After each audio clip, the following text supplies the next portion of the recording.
Primera de Corintios capítulo 12. Vamos a leer desde el versículo 27.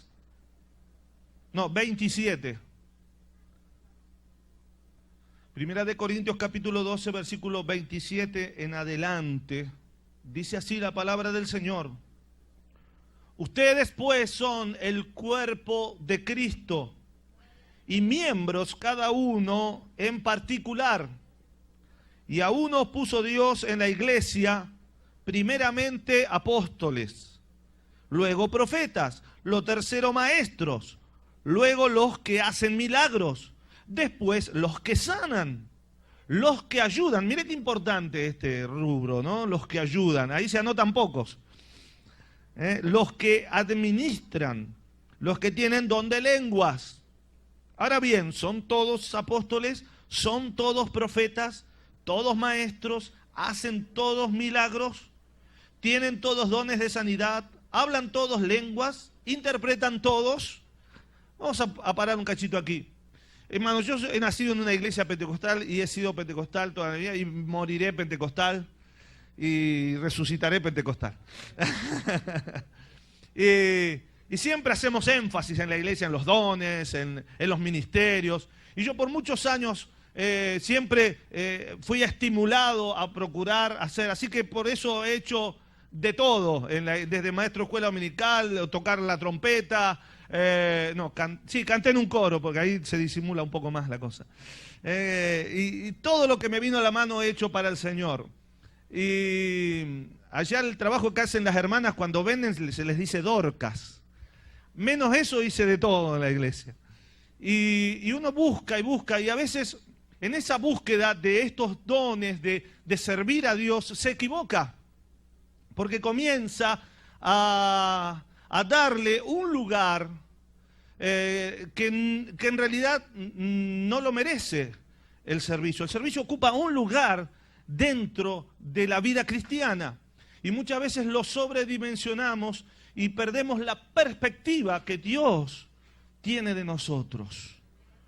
Y entonces yo tardé muchos años en entenderlo. Era una actividad tras otra, programas de radio y predicar aquí y dirigir un seminario y dirigir un hogar de niños y producir programas de televisión y esto y aquello y lo otro. Y llegar a un momento en que estaba pastoreando 4 iglesias y tenía casi 23 cultos semanales entre las distintas actividades de la iglesia, los domingos 4 reuniones, y era una cosa que uno diría, wow, este hermano sí que logró un tremendo servicio al Señor, pero mi hermano, mi hermana, mi alma se estaba secando, mi familia se estaba destruyendo. Entonces, yo quiero que lo entendamos bien, por eso voy a desarrollar el mensaje, pero estoy tirando estas cosas para captar su atención en este aspecto. Porque si hoy Dios me ha permitido estar acá es por su gracia y por su amor, no por mi esfuerzo. Amén, hermanos. Y entonces muchas veces procuramos los dones, y está bien procurar los dones. Yo no digo que está mal servir a Dios, yo no lo digo eso, pero quiero que usted entienda, y yo le voy a explicar. Entonces, aquí el apóstol Pablo está hablando de los que sanan, de los apóstoles, de los profetas, de los maestros, de los que hacen milagros, de todas esas cosas. Y dice, procuren, está bien procurar estas cosas, pero, dice el versículo 31, procuren pues los dones mejores. Sin embargo, o más, yo les muestro un camino aún más excelente. ¡Wow! Más excelente que ser apóstol, más excelente que ser profeta, que sanar enfermos, que hacer milagros, más excelente que todo eso, sí, más excelente que todo eso. Y muchas veces nosotros nos quedamos en el versículo 30 y no pasamos al 31 y mucho menos al capítulo 13 de Primera de Corintios, donde nos dice, si yo hablase lenguas humanas y angélicas y no tengo amor, vengo a ser como un metal que resuena o címbalo que retiñe. Y si tuviese profecía y entendiese todos los misterios, mire, tremendo, todos los misterios y toda ciencia. Y si tuviese toda la fe, de tal manera que trasladase los montes y no tengo amor, nada soy. Y si repartiese todos mis bienes para dar de comer a los pobres, y si entregase mi cuerpo para ser quemado y no tengo amor, de nada me sirve. No me sirve de nada. Esto es tremendo. Esto es tremendo. Entender esto. Aquí están las tres facetas de la iglesia. A veces nosotros en las iglesias hacemos más énfasis a una que a otra. Las tres facetas. Hay iglesias que hacen mucho énfasis en los dones espirituales, en hablar en lenguas, en la profecía, en ese tipo de cosas. Hay otras iglesias que hacen más énfasis en el estudio de la palabra, en profundizar, no tanta emoción, dice, hay que estudiar más la palabra, hay que ir seminario de acá y seminario de allá, y mucha profundización. Y hay otros que dicen, no, hay que darle de comer a los pobres, hay que hacer obra social, hay que ayudar a los huérfanos, a las viudas, a los ancianos. Y bueno, las tres cosas están bien. La iglesia en realidad debería ser un balance, un equilibrio de estas tres cosas. Amén, hermanos. Debería ser un equilibrio. La iglesia de Jesucristo es una iglesia que conoce la palabra de Dios, que la conoce, pero también vive los dones del Espíritu. Y también no vive en el cielo, sino que vive en la tierra y comparte su pan con el hambriento. Amén, hermanos. Son las tres facetas de la iglesia. Ahora bien, muchas veces nos metemos tanto en eso y nos olvidamos que hay algo más importante que todo eso, que el servicio a Dios no es un fin, sino una consecuencia. Ese es el error que yo había cometido. Había hecho de mi servicio a Dios, de buscar llenarme de dones y talentos y servicio a Dios y utilizar al máximo lo que Dios me había dado como fin de mi existencia. Y me di cuenta que Dios rechazaba lo que yo estaba haciendo para Él. Él me estaba exigiendo algo superior. Muchas veces decimos, venimos a la iglesia buscando la bendición. Y nos llevamos la bendición, pero nos olvidamos del que bendice. Amén, del que da la bendición. Y ahora, yo he escuchado muchísimas veces, muchos años, hablar del amor, de Corintios 13. De que hay que tener amor, de que sin amor nada sirve, de que sin amor esto, que sin amor lo otro. Y todos decíamos amén, amén, amén, pero a mí nunca me habían explicado cómo hago para obtener el amor. ¿Cómo hago para amar? ¿Cómo logro amar? ¿Dónde se compra el amor? ¿Se compra por kilo, por centímetro cúbico, por paquete? ¿Cómo en la farmacia? ¿Dónde se compra el amor? ¿Dónde consigo el amor? ¿Cómo hago para poder vivir en amor? Esa era una pregunta que no tenía respuesta para mí, no me la sabían dar. Todos hablaban de acá hay que amar, el amor es esto, sufrido, venido. Sí, pero todo muy lindo, pero cuando uno lo quiere poner en la práctica, no sale. No sale. ¿Cuántos hermanos? ¿Cuántas historias? ¿Cuántas veces uno ha ministrado gente que en la iglesia alaba, adora, llora, cae al piso, clama, tiene experiencias espirituales, pero luego va a su casa y no puede controlar cosas de su vida, no puede controlar maltratar a su esposa o a sus hijos, no puede controlar hablar malas palabras, no puede controlar violencia, no puede controlar pecados ocultos. Hay algo que está faltando allí. No puede controlar, despreciar o comparar o hacer cosas que están muy distantes del amor, de lo que es el carácter de Cristo. Entonces, la pregunta es, ¿cómo hago? ¿Cómo hago para amar?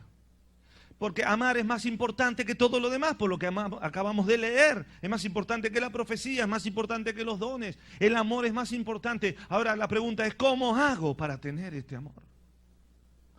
Y la respuesta está tan simple. Allí tenemos una expresión en Argentina cuando... Bueno, por lo general mi esposa la usa mucho conmigo. Los hombres somos muy despistados cuando buscamos algo, por lo menos yo, no sé, en mi casa. Que abro el placar. ¿Dónde está mi saco? Está en el placar, me dice. Y yo abro el placar y empiezo. Percha por percha. No está, le digo, no está. Y ella viene y mete la mano y dice, acá está, me dice.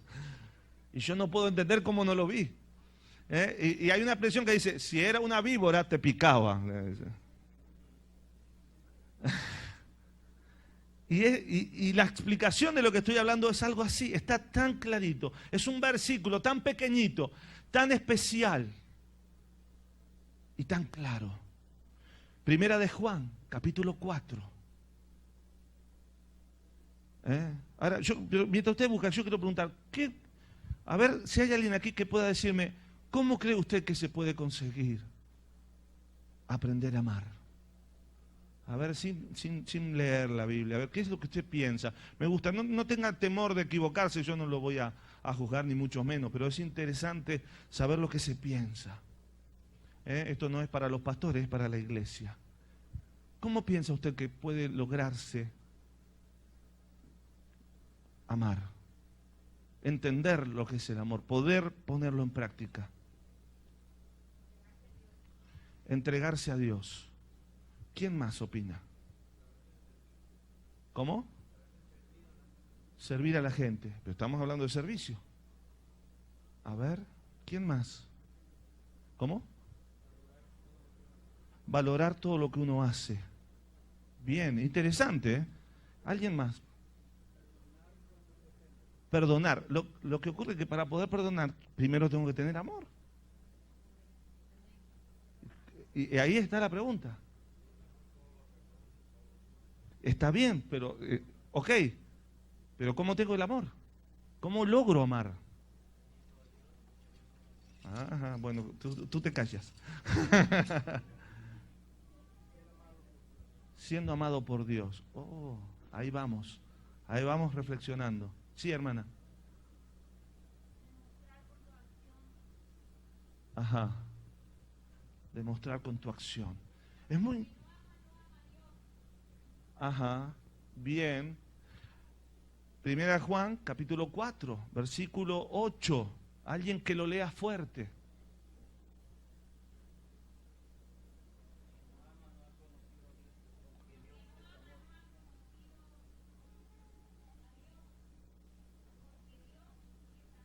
¿Cuántos decimos amén a la palabra de Dios?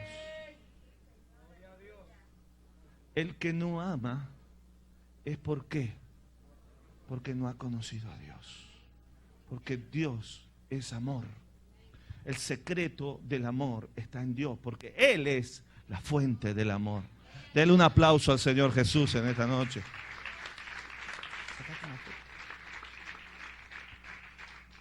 Él es amor. Él es el amor. Él es la fuente de amor. Ahora bien, acá habla de conocer. Del verbo conocer. El que no conoce a Dios no conoce el amor. Entonces, ¿qué es lo más importante? ¿Cuál es el paso previo, el fundamental en todo esto? Conocer a Dios. Yo no puedo amar sin conocer a Dios. Porque alguien ha dicho que el pueblo cristiano predica de una persona que muchas veces ni siquiera conoce. A veces vivimos sin profundizar a ciencia cierta en quién realmente hemos creído. Tenemos una idea, tenemos una apreciación de lo que es Cristo, de lo que es el Señor, de lo que es su palabra, pero hay un conocimiento profundo de Él. Hay un conocimiento profundo de cómo Él piensa, de cómo Él siente, de cómo Él ve, de cómo Él quiere que yo vea. Eso falta. Eso me faltaba a mí. Y por eso se cometen muchos errores. Hay mucha gente que anda por allí lastimada. Lastimada, ¿sabe por quién? Por los cristianos. Por cristianos. Que dicen ser cristianos y dicen conocer a Cristo. Pero como dice el apóstol Pablo en su carta a Tito, capítulo 1, versículo 16, dice, profesan conocer a Dios, pero con sus hechos lo niegan. Es decir, yo conozco a Dios, es algo que se puede decir de palabra, pero no sirve. Lo que sirve es con mi vida, con mi acción, que la gente pueda ver a quién en mí, a Cristo. Como decía Pablo, ya Pablo se murió. ¿Y quién sos vos? Soy Cristo.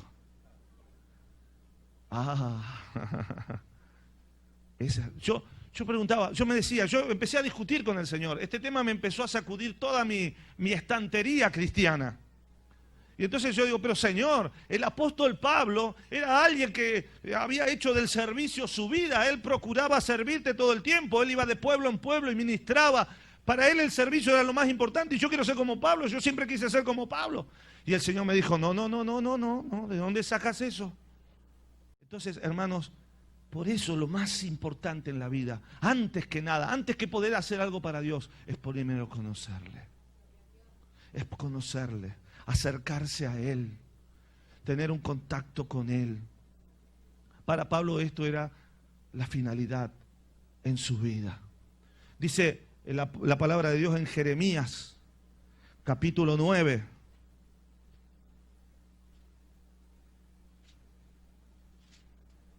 Versículo 23. Tremendo pasaje, tremendo. Cuando yo leí esto y empecé a investigar y descubría estos pasajes, mi alma se conmovía. Dice, así dijo Jehová, no se alabe el sabio en su sabiduría, ni en su valentía se alabe el valiente, ni el rico se alabe en sus riquezas. Mas alábese en esto el que se hubiere de alabar, en entenderme y conocerme, que yo soy Jehová, que hago misericordia, juicio y justicia en la tierra, porque estas cosas quiero, dice Jehová. ¿Quién lo dice? Jehová. Gloria a Dios. ¿Cuántos dan un aplauso a la palabra del Señor en esta noche? La palabra de Dios que nos abre el entendimiento. ¿Qué es lo que Dios está esperando de nosotros? Que lo entendamos y lo conozcamos. Eso es lo que quiero, dice el Señor, para que podamos ser como Él, para que podamos reflejar una imagen correcta de Cristo y no una imagen distorsionada. Sino los dones que hemos recibido y los talentos que hemos recibido se van a desperdiciar. Entonces, qué importante es esto. Cuando la gente no entiende estas cosas, oh, es tremendo. Hay mucha gente que ministra a un Cristo que no conoce. ¿Se puede ministrar a un Cristo que no se conoce? Pero se hace. Si usted abre su Biblia en Mateo capítulo 7, versículo 21, usted va a descubrir que se puede. Tremendo. Esto yo lamentablemente lo he visto mucho. Y hemos tenido un caso tremendo en nuestro país que conmovió la opinión pública. Dice la palabra del Señor, no todo el que me dice Señor, Señor, entrará en el reino de los cielos, sino ¿quién? El que hace la voluntad de mi Padre que está en los cielos. Muchos me dirán en aquel día, escuche bien, estuvimos hablando de los dones, de los milagros, muchos me dirán, Señor, ¿no profetizamos en tu nombre? ¿Y en tu nombre echamos fuera demonios? ¿Y en tu nombre hicimos muchos milagros? ¿Cuántos milagros? Muchos. No una cosita ocasional, muchos milagros. Y entonces les declararé, dice Jesús, nunca que os conocí. Entonces, ¿qué es más importante? ¿Hacer cosas para Dios o conocerlo? Nunca os conocí, apártense de mí, hacedores de maldad. Tremendo, la Biblia, Jesús dijo, el que conmigo no junta, desparrama. Entonces, hermanos, por más que uno haga cosas buenas en el nombre de Jesús, si uno no conoce al Señor, si uno no está con Él, porque el Señor dice, ¿y de dónde aparece? ¿De dónde apareces tú? ¿Quién es? Sí, habrás usado mi nombre, pero yo no te conozco. Nunca has estado conmigo. Nunca has pasado tiempo conmigo. Yo no sé quién eres. Habrás usado mi nombre todas las veces que quieras, pero yo no sé quién eres. Habrás servido en mi nombre, pero yo no sé quién eres. Qué tremendo, ¿no? Qué tremendo. Oh, hermanos. ¿Y cómo es conocer a Cristo? Hay dos acepciones de la palabra, del verbo conocer. Uno es cuando uno conoce a alguien. Lo conocí. Hoy más, todos los que están aquí, menos Hugo, pueden decir, conocimos al pastor Gabriel Zulia. ¿Sí? Si tú vas a Argentina y alguien te pregunta, ¿lo conoces al pastor Gabriel Zulia? ¿Qué le vas a decir? Sí, lo conozco. Fue allá a Mamaroneck. Fue allá y lo escuchamos predicar, lo conocí una noche. Ah, bien. Y estás respondiendo bien, me conoces. Ahora, si vas a Argentina seguramente y alguien te pregunta si me conoces, la segunda pregunta que te va a hacer es, ¿pero tú lo conoces a Gabriel Zulia? ¿Qué significa ese segundo conoces? Si tú lo conoces profundamente. Hay dos formas de conocer. Ahora, ¿qué tal, hermano? ¿Cómo estás? Dios te bendiga. ¿Cómo te llamas?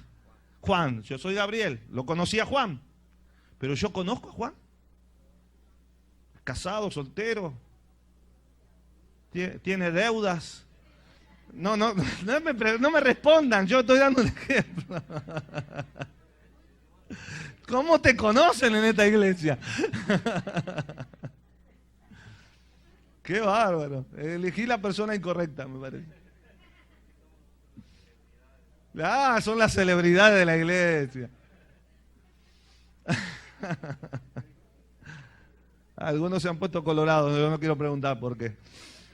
Bueno, entonces, hay dos formas, el conocimiento superficial y el conocimiento profundo. Amén. Son dos cosas distintas. Hay gente que ha conocido a Cristo hace 20 años y después no lo volvió a conocer nunca más. Sí, yo conocí a Cristo. Conocí, sí, allá, lejos y hace tiempo. Pero eso no sirve.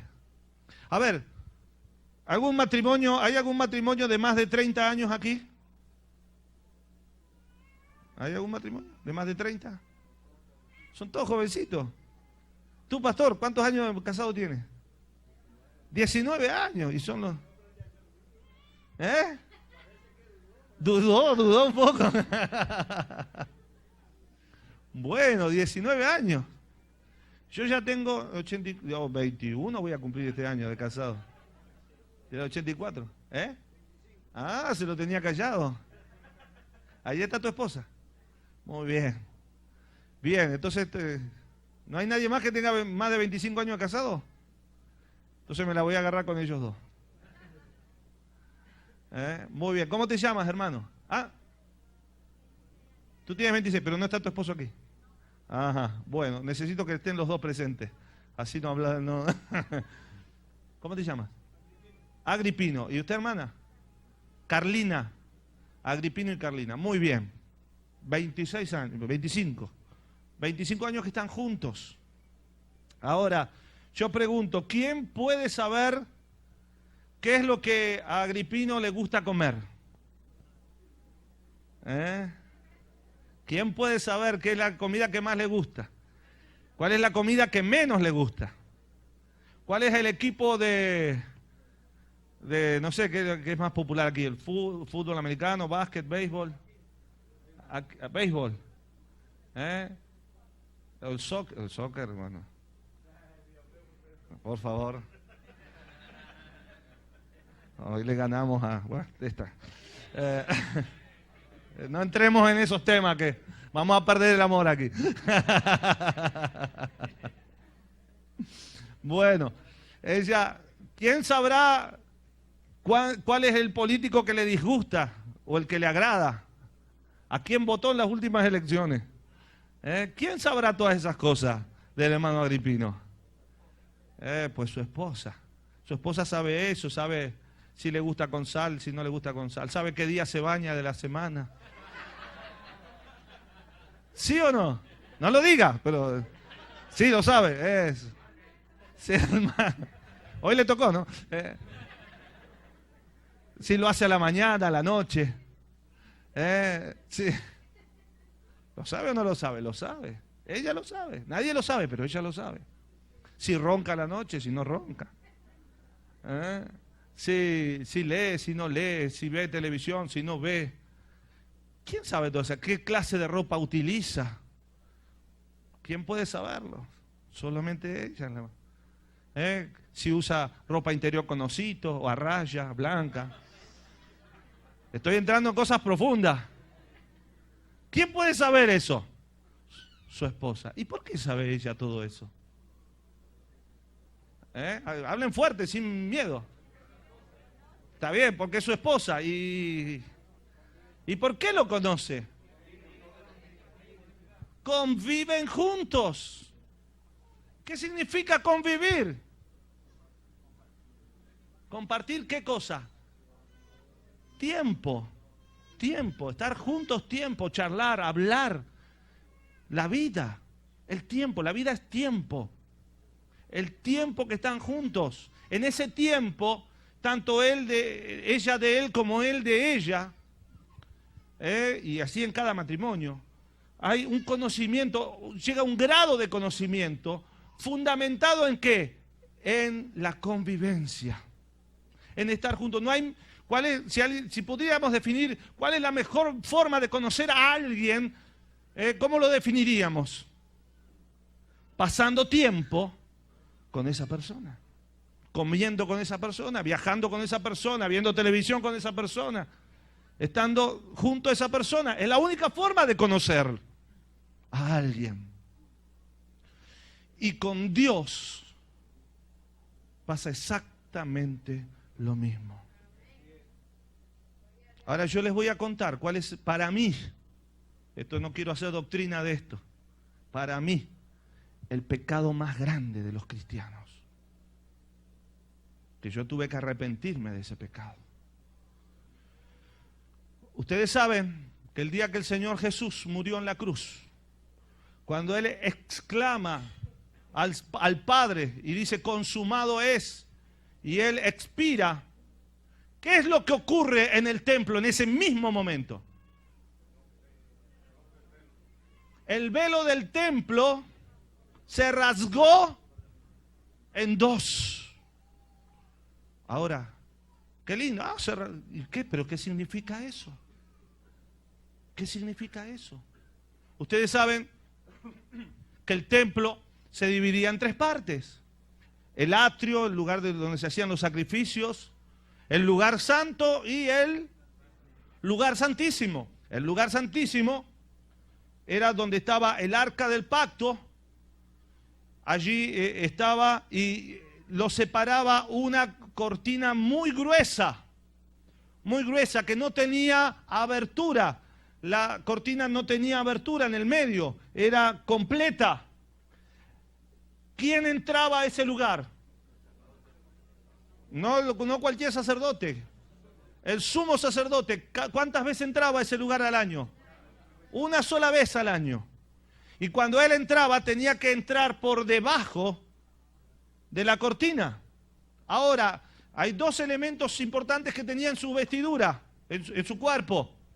Él tenía en su vestidura campanitas a su alrededor, tejidas a su vestido sacerdotal.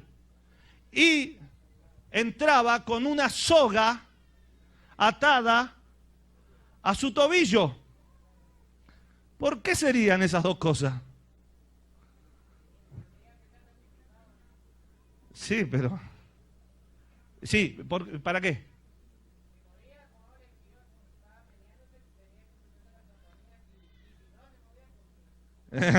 Si no sonaban las campanitas, era que el sumo sacerdote había sido consumido por el poder de Dios. No había entrado al lugar santo en condiciones espirituales. Entonces el sumo sacerdote moría y como nadie podía entrar a sacarlo porque el que entraba se moría también, ¿qué hacían? Los jalaban de la cuerda. Y así sacaban el cuerpo. Qué tremendo. ¿Sabe las cosas que hacían? Yo estuve enterándome de las cosas que hacían los sumos sacerdotes el día anterior para... Toda esa noche, no dormían con su esposa. Toda esa noche estaban rodeados de otros sacerdotes que les leían la ley toda la noche porque tenían miedo de pecar con el pensamiento. Tenían tanto miedo de entrar a la presencia de Dios que se santificaban 20 veces. Y pasaban 24 horas despiertos leyéndola, recibiendo la palabra de Dios, que se la leían ininterrumpidamente, porque él tenía miedo de no entrar en condiciones a ese lugar. Mire qué santo que era ese lugar. Porque en ese lugar estaba ¿quién? La presencia de Dios. Y Dios permitió todo eso, ¿por qué? Para demostrar cuán grande es su santidad. Por eso el profeta Isaías, cuando vio la gloria de Dios en el templo, él ya tenía credencial de profeta. Extendido por la unión de... No, ese. Él tenía la credencial de profeta. Y cuando vio la gloria de Dios, dijo, gloria a Dios, dijo. ¿Qué dijo Isaías?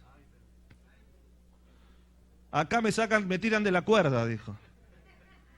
¿Por qué? Porque soy hombre del inmundo de labios. Mírelo al profeta. Él profetizaba y era boca sucia. Sí. Así hay muchos hermanitos que... Gloria a Dios, dice en la iglesia, y afuera dice otra cosa. En la casa, cuando el hijo se revela, y el hijo dice, en la iglesia no dice esas cosas, papá, dice. ¿Por qué será? Entonces, ahora, ¿por qué de pronto Isaías se dio cuenta que era inmundo de labio y antes no? Porque tuvo una revelación de ¿qué? De la gloria de Dios, de su gloria, de su santidad. Cuanto más conocemos a Dios, más nos damos cuenta de cómo estamos. Amén, hermanos. Más nos damos cuenta de quiénes somos. Por eso que muchos cristianos no quieren ir a la presencia del Señor, porque están bien como están y no quieren cambiar. Y ese es un error. Ahora bien, ese era el lugar santísimo. Ahora viene el Señor Jesús, recibe los golpes, recibe los latigazos, recibe el castigo que merecíamos nosotros, carga la cruz, recibe los clavos en sus manos, los clavos en sus pies, la corona de espinas, la humillación delante de todo el pueblo. Él da su vida por nosotros. Y en el momento en que Él paga el precio que tendríamos que haber pagado nosotros, el velo del templo se rasga en dos. ¿Qué significa eso? Dígame usted qué significa eso. Eso significa, yo pagué el precio para que ahora todo ser humano que quiera entrar al lugar santísimo, a la presencia del Padre de los cielos, ahora puede entrar sin campanita, sin soga. Ahora puedes conocer cara a cara a aquel que te creó, aquel más grande, al que te ama, al Dios eterno. Pasen y conozcan al Dios de los cielos. ¡Wow! ¡Aleluya! ¿Cuántos decimos gloria a Dios? ¿Y cuántos decimos gracias, Jesús? Tremendo. Ahora tú, yo, todos podemos entrar allí, a la presencia del Santísimo, sin miedo a morir, porque hubo alguien que pagó el precio. Ahora, hermanos, ¿cuál es el más grande de los pecados? Que nosotros venimos al lugar santísimo y decimos, ¡wow! ¿Puedo entrar? Sí, puedes entrar. ¿Puedo conocer a Dios? Puedes conocer a Dios. No me voy a morir. No te vas a morir. ¿Puedo conocer su gloria? Puedes conocer su gloria. ¿Puedo recibir su unción? Puedes recibir su unción. Ay, lástima que ahora tengo cosas que hacer. Huido en el partido de béisbol justo ahora. Hoy tengo que ir a trabajar. Tengo cosas importantes. Después, Señor, ahorita vengo. Perdón, ¿hacemos o no hacemos eso? Hermano, el precio que se pagó fue muy grande. ¿Y nosotros qué hacemos con ese precio? Lo despreciamos. Tenemos el acceso, podemos conocer. Y yo pregunto. Nadie me responde. Es una pregunta que cada uno se la tiene que responder a sí mismo. ¿Cuánto tiempo estamos cada día en ese lugar? Cada uno lo responde. ¿Cuánto tiempo? Martín Lutero decía, hoy tengo tantas cosas y tan importantes para hacer que no podría hacerlas sin estar por lo menos 2 o 3 horas con el Señor primero. Amén. Yo me acuerdo cuando en el año 95 yo integraba también la comisión de esta Federación de Iglesias Pentecostales y había un pastor por allí que estaba trayendo mucho revuelo en el país y que algunos iban con sus iglesias a su iglesia y otros lo criticaban. Y entonces, pero estaba creciendo mucho su ministerio, ya era innegable. Entonces esta comisión estaba armando la fiesta del Pentecostés a nivel nacional. Y alguno dijo, ¿por qué no lo invitamos a este pastor? Y entonces algunos dijeron, pero algunos lo cuestionan. Y entonces digo, bueno, dijo uno, el presidente, invitémoslo y hagámosle todas las preguntas que sean necesarias. Y saquémonos todas las dudas. Y entonces lo invitaron a ese pastor, que humildemente vino y se expuso al Sanedrín pentecostal. Y yo estaba allí, era mucho más jovencito, tenía 10 años menos. O sea, soy joven ahora, 10 años menos. Era un pibe. Y estaba allí en un rinconcito, estaban todos los pesos pesados de Argentina allí en esa reunión. El ambiente se cortaba con una credencial de obispo, se cortaba. Y estaba allí este pastor que se llama Claudio Freyson. Y entonces él comienza a contar su testimonio. Y él decía, Dios transformó mi ministerio. Yo empecé a tener una relación con Dios que antes no tenía. Dice, y yo desde que entendí esto, cada mañana paso 3, 4 y hasta 5 horas en la presencia del Señor, leyendo la Biblia, orando, buscando su presencia, buscando conocerle. Y yo cuando escuché eso, influenciado en aquel entonces por mis camaradas, decía, ¿qué va a hacer este? Si no hay tiempo para nada, decía. 4 o 5 horas, anda. Con los años me di cuenta que a veces el camino más largo es el más corto, es el más seguro. A veces queremos hacer todo para Dios, a veces creemos que como Elías, que Dios está en el torbellino, en el fuego, en el viento, y no, Dios está en el silbido apacible, en las cosas que se hacen en paz, con tiempo. Ahí está el Señor. Y yo lo escuché varios años después, comencé a ir frecuentemente a recibir palabra de Dios a través de este hermano. Voy con mi esposa a veces a su iglesia, él nos recibe. Y yo escuché una vez que él decía, yo voy por muchos países y oro por la gente, y la gente cae y recibe unción y se ríe y reciben cosas. Pero dice, después de varios años yo sentí que el Señor me hablaba, decía Claudio Freyson. Decía, el Señor me hablaba y me decía, pero ¿para qué? ¿Qué ocurre con esa persona después que recibe eso? ¿Qué es lo más importante? Esto lo escuché yo personalmente, de boca de él. ¿Recibir una experiencia sensorial o tener una vida de comunión con Dios? Y entonces, muchas veces, dice, pude entender que Dios me decía, lo que esa gente está recibiendo no lo va a valorar. No lo va a valorar porque cree que es solo eso, pero si eso no lo acompaña, esa bendición, ese don, esa unción, no va acompañada de una vida de comunión con Dios. Entonces, como dice Corintios 13, de nada me sirve. de nada me vale tener la unción. Hay un coro por allí que dice, no busco la unción, no busco prosperidad, prefiero a Cristo. Me quedo con Él. Todos los reinos del mundo no se comparan con Él. Él, conocerlo. Entonces cuando tú lo conoces, cuando tú te acercas y estás con Él, empiezas a entender. Había 2 discípulos del Señor que estaban con Él y no lo conocían. Juan y Jacobo, su hermano, dice que fueron a la región de Samaria y no los quisieron, los rechazaron, no les dieron lugar para comer y para dormir. Y entonces Juan y Jacobo, ¿qué fue lo que le dijeron al Señor? ¿Se acuerda alguno? Señor, ¿quieres que pidamos fuego del cielo y los matamos a todos?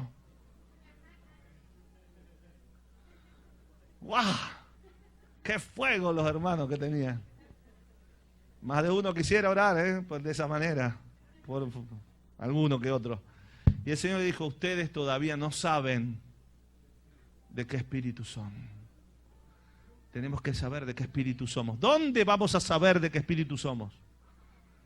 En el lugar santísimo. Allí. Tenemos tiempo, tenemos 1 hora para ver un noticiero. Tenemos 2 horas para ver una película. Ayer me decían que un partido de básquet dura hasta 4 horas. Y más también. Tenemos 4 horas para ver un partido de básquet.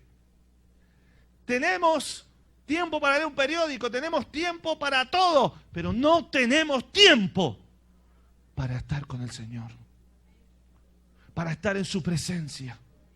Yo no digo que ver un partido de básquet sea malo, yo no digo que ver una película sea mala, yo no estoy diciendo eso, estoy diciendo que si eso reemplaza el tiempo que el Señor se merece, dígame entonces si eso no es un pecado.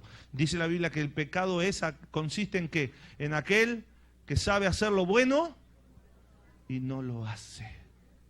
Dígame si hay algo más bueno que entrar a la presencia de Dios y conocerlo cara a cara. Y si tú no lo haces, ¿qué es? Es pecado. Es pecado. Oh, mi hermano, el Señor te está hablando en esta noche. El Señor te está hablando. A veces yo he ministrado gente y el Señor me da una palabra y yo veo cómo la gente se quebranta. A veces me ha dado una palabra que dice, yo muchas veces vine a hablar contigo y tú no tenías tiempo para mí. Y yo veía cómo esa persona se quebrantaba y se ponía a llorar. Y digo, Señor, ¿cuántas veces yo no habré hecho lo mismo contigo? ¿Cuántas veces quisiste revelarme cosas y yo estaba ocupado sirviéndote? ¿Se acuerdan de la parábola del hijo pródigo? ¿Se acuerdan? Todos hablamos del hijo pródigo, pero nadie habla del hermano. El hermano estaba ¿dónde? Mientras el hijo pródigo se había ido al mundo, el otro ¿dónde estaba? Sirviendo al padre. ¿Pero cómo estaba sirviendo al padre? Mal. A regañadientes, descontento, porque él pensaba que el gozo y la alegría estaba en servir al padre, pero él no tenía ni gozo ni alegría, no podía disfrutar ni de una fiesta. Y el padre le dijo, ¿pero por qué no lo hiciste? Si tú podías haberlo hecho todas las veces que quisieras. Porque él se concentró en el servicio al Padre y no en el Padre. Y él se quedó con el Padre, pero no lo disfrutó. Y entonces él servía al Padre. Y así hay muchos cristianos que sirven a Dios, pero no tienen gozo en sus corazones. Ministran al Señor, pero no tienen paz. Porque el gozo no está en el servicio, está en el Padre. Amén, hermano. Está en el Padre. Denle un aplauso al Señor en esta noche.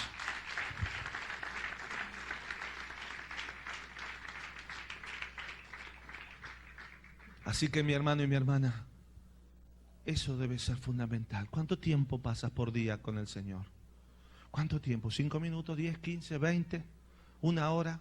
Ahora, ¿qué clase de tiempo pasas con Dios? Porque si yo salgo de mi casa y le digo a mi señora, mira, me voy a ir a Estados Unidos a conocerle un poco más a Hugo. Como si fuera la vuelta a mi casa. Y entonces yo vengo y desde que bajo del avión le digo, Hugo, qué lindo zapato, ¿no me lo regalás? Y no tenés unos dólares porque vine sin nada. Bueno, eso lo hice. No tiene, esa Biblia es tuya, mira, necesito camisa, necesito esto, necesito lo otro, necesito aquello. Y así me la paso todo un día con él, pidiéndole de todo. Ahora, yo pasé tiempo con él, pero ¿qué clase de tiempo pasé con él? ¿Lo conocí mejor a él? Allá en Argentina usamos una expresión que se llama manguear, de tirar de la manga. Lo estuve mangueando todo el tiempo. Bueno, eso es lo que hacemos con Dios nosotros. Voy a entrar al lugar santísimo, decimos. Y entramos, ¿y qué hacemos? Te pido. Dame. Quiero esto y esto. Tremendo. Y después, en el nombre de Jesús, amén. ¡Ah! Estuve media hora orando con el Señor. ¿Qué estuviste haciendo? Estuve orando, clamando al Señor. Yo no digo que está mal pedir, pero yo creo que el Señor está tocando corazones en esta noche. ¿Qué estuvimos haciendo? ¿Es eso conocer al Señor? No. ¿Dónde habla el Señor? A través de su palabra. Ahí tú lo descubres a Dios. Ahí tú lo descubres. Muchas veces hacemos cosas para cubrir. Una vez yo era jovencito y fuimos a trabajar en una obra, en un hogar de niños, estaba construyendo, y el encargado de obra donde yo estaba me dice: Gabito, venite, yo tenía 16 años, 15, venite a ayudarme de peón de albañil. Y fuimos, y me dice: mira, Gabito, mira esta pared. En vez de estar así la pared, estaba así. No, estaba toda torcida, con panza. Entonces agarra y me dijo una frase que yo no me la puedo olvidar. Me dijo: menos mal que el revoque tapa todo. Tapa la imperfección del que construyó mal. Y sabe, muchas veces nosotros hacemos del servicio a Dios un revoque. ¿Me entiende lo que quiero decir? Con el servicio a Dios tapamos lo torcido que hay en nuestras vidas. Amén. Trabajamos, servimos, para que vean: oh, qué siervo, qué sierva. ¡Wow! Pero ¿y atrás? ¿Qué hay? Está la panza. Está la panza. Hermanos, por eso, Watchman Nee, en su libro 12 cestas llenas, él dice: muchas veces nosotros decimos: Señor, bendice lo que estoy haciendo. Cuando en realidad deberíamos preguntar: Señor, ¿tú bendices lo que estoy haciendo? Lo que estoy haciendo es lo que tú quieres que yo haga. ¿Y cómo sé qué es lo que Dios quiere que yo haga? ¿Cómo puedo saberlo? En el lugar santísimo. Ahí Dios te habla. Mira, Hechos de los Apóstoles, está la historia de Pedro y Cornelio. Dígame usted, ese es un ejemplo clásico que a mí me marcó. Pedro, ¿dónde está? Está allí en Jope. Y Cornelio está en Cesarea. Y es la hora de comer y Pedro dice: bueno, me voy a ver la televisión un rato mientras me preparan algo. ¿Dijo eso Pedro? ¿Voy a leer el diario? No, dijo: voy a orar. Fue al lugar santísimo mientras le preparaban comida. Él no tenía planes, él no tenía agenda. Y viene la revelación del Señor. Dios estaba moviéndose, Dios tenía un plan en Cesarea. Dios tenía un plan, no Pedro, Dios tenía un plan. Dios movió sus ángeles, movió cosas espirituales tremendas. Y entonces Dios buscó: a ver, ¿a quién mando para que venga acá a hacer lo que yo quiero? Y a ver, este está con la agenda ocupada. No, este está viendo televisión. No, están todos ocupados. Y por ahí encuentra: Pedro está justo, está online. Dios está buscando en la red a ver quiénes están enganchados para chatear con él. Y dice: Pedro está. Entonces Pedro, y ahí viene la revelación de los gentiles. Ahí te van a golpear a la puerta 2 personas, ve con ellos. Y Pedro fue con 2 gentiles y iba: ¿a dónde vamos? A Cesarea. ¿Y qué hay allá? Hay un Cornelio. ¿Qué sé yo a dónde iba? Pero él iba donde Dios lo mandó. Él no necesitó promoción, publicidad. Él no necesitó un avión dando vueltas en el cielo, volantes, en la radio. Viene el apóstol Pedro a Cesarea, el apóstol de los milagros. Venga, él no necesitó nada de eso. No digo que esté mal, pero él no necesitó eso. Él entró, abrieron la puerta y ¿qué encontró? Gente. ¿Quién había hecho todo ese movimiento? El Señor. Y él dijo, bueno, yo vengo a decirles que Jesús, y cuando empezó a hablar, ¿qué pasó? Cayó el Espíritu, todos hablando en lengua. Todos hablando. Y nosotros estamos, agarramos, perdóname hermano, agarramos. Recibe, recibe, recibe, recibí, te digo, recibe. Habla en lengua. Repetí lo que digo. Y lo tenemos ahí estrujándolo. ¡Qué poder que tiene el predicador! Decimos. Pedro habló ni 5 versículos habló.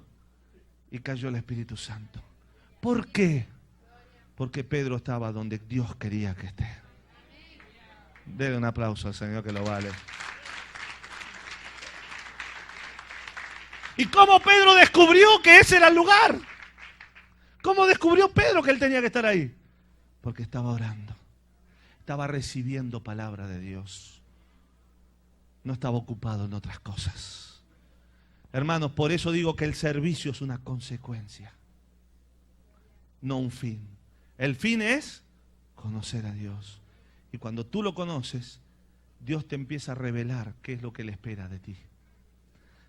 Dice la Biblia que hay obras, buenas obras, las cuales Dios preparó de antemano para que caminásemos en ellas. No nuestras buenas obras, las que Él preparó. Y a veces nosotros gastamos el tiempo en nuestras buenas obras y no en las que Dios preparó. Porque no sabemos cuáles son. Porque no le hemos dado tiempo a Dios de que nos lo revele. Hermanos, creo que me estoy extendiendo demasiado. Pero hay muchos más pasajes donde habla el apóstol Pedro, en Colosenses, en Segunda de Pedro, en muchos lados donde habla del conocimiento. Todas las cosas nos han sido dadas por medio del conocimiento de nuestro Señor Jesucristo, dice el apóstol Pedro, en Segunda de Pedro capítulo 1. Todas las cosas que pertenecen a la vida y a la piedad nos han sido dadas por medio del conocimiento del Hijo de Dios. Hermanos, tienes que hacer, este es el mensaje que Dios me ha traído para ustedes. El Señor quiere que te vuelvas a Él. El Señor quiere, Él quiere pasar tiempo contigo. Él quiere que no pase tu vida sin que tú la aproveches. Él no quiere que desperdicies más días, más horas. Él no quiere. Él te ama. Pero somos nosotros los que no tenemos tiempo para Dios. ¿Quiénes somos nosotros? Estamos tan ocupados en nuestros proyectos, en nuestros sueños, en nuestras visiones, en nuestros proyectos, y nos olvidamos de los sueños de Dios, del proyecto de Dios para mi vida, de la visión de Dios para mi vida. ¿Y sabe cuántas vidas tenemos para hacer lo que Dios quiere? Una sola. Esta. No tienes otra más. Esta, y Dios tiene planes. ¿Cuántos creen que Dios tiene un propósito con sus vidas? Dios tiene un propósito con tu vida. Tienes que descubrir cuál es ese propósito. Tienes que preguntárselo a Él. Y Él te lo va a revelar. Él te lo va a revelar. Cuando el Señor habla de pedir y se os dará, buscad y hallaréis, no está hablando de cosas materiales. Él está hablando de cosas espirituales. Lo sacamos de contexto al versículo. De cosas espirituales. Así el Señor no dará a sus hijos, les dará a sus hijos el Espíritu Santo si se lo piden, dice. Está hablando de cosas espirituales el Señor. Así que hermanos, quiero terminar con el capítulo 17 del Evangelio según San Juan.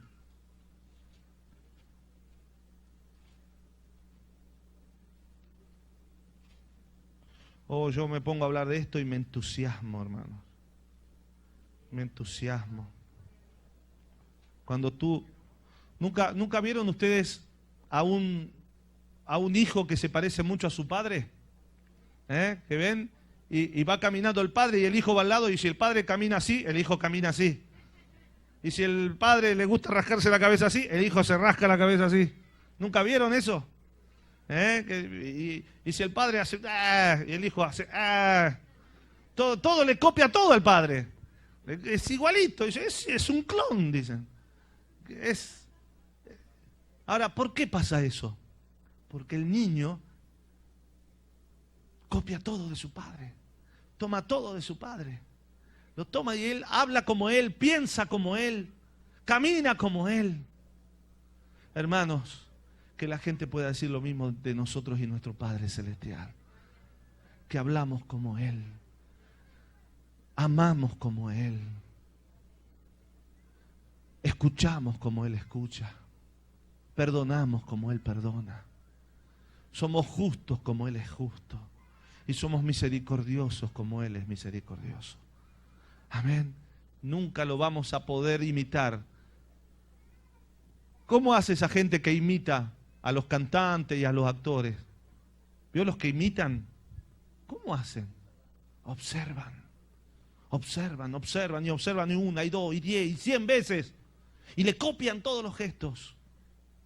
Yo no estoy diciendo, bueno, el apóstol Pablo decía, sean imitadores de mí, como yo de Cristo.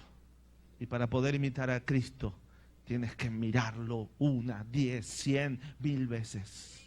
Tomarte tiempo para mirarlo y aprender a ser como Él es. Gloria a Dios. Dice la palabra del Señor, capítulo 17, versículo 1. Estas cosas habló Jesús y levantando los ojos al cielo dijo, Padre, la hora ha llegado. Glorifica a tu Hijo para que también tu Hijo te glorifique a ti. Como le has dado potestad sobre toda carne para que dé vida eterna a todos los que le diste. Y esta es la vida eterna. Vamos a leerlo todos juntos. Que te conozcan a ti, el único Dios verdadero, y a Jesucristo, a quien has enviado. Amén. ¿Cuántos dicen amén a la palabra del Señor? Oh, gloria a Dios. Esta es la salvación. Conocer a nuestro Dios cada día. Y en su presencia tú caminarás el camino de la perfección. Porque para poder ser perfecto hay que mirarse en un espejo perfecto. Y Él es perfecto. Por eso es que Jesús dijo, sean perfectos como ¿quién? Como nuestro Padre Celestial. Sed santos porque yo, es decir, tienen a quién imitar, en quién aprender, reflejarse. Pero si no vamos, si no pasamos tiempo, si no ocupamos tiempo, es imposible. Es imposible. Todo lo que hagas de nada te valdrá, de nada te servirá. Porque la vida eterna es conocerle a Él. Entonces lo que hagas para Dios será bendición, será servicio completo delante de Dios. Valdrá la pena todo lo demás. Todo lo demás valdrá la pena si esto está. Vamos a ponernos de pie un instante. Y en esta noche el Señor quiere que hagas una oración. En esta noche el Señor no me trajo de tan lejos para nada. Él me trajo y yo he abierto mi corazón con ustedes. Y he predicado no sobre mis victorias, sino sobre mis fracasos. Yo tuve que perderlo todo para poder empezar a ganar a Cristo nuevamente. Tuve que dejar todo, dejar el ministerio, dejar cosas para empezar de nuevo, haciendo las cosas como a Dios le agradaba. Y el Señor me ha bendecido y me ha levantado y me ha dado una hermosa familia, ha sanado las heridas. Yo siempre digo, los hijos nunca van a criticarnos por las crisis que tengamos. Ellos nos van a criticar por cómo las enfrentemos. Así que, hermanos, y cuando dejamos que lo ponemos al Señor en primer lugar, Él sana todas las heridas y Él restaura y Él bendice. ¿Sabes por qué? Porque te ama, porque Dios es amor.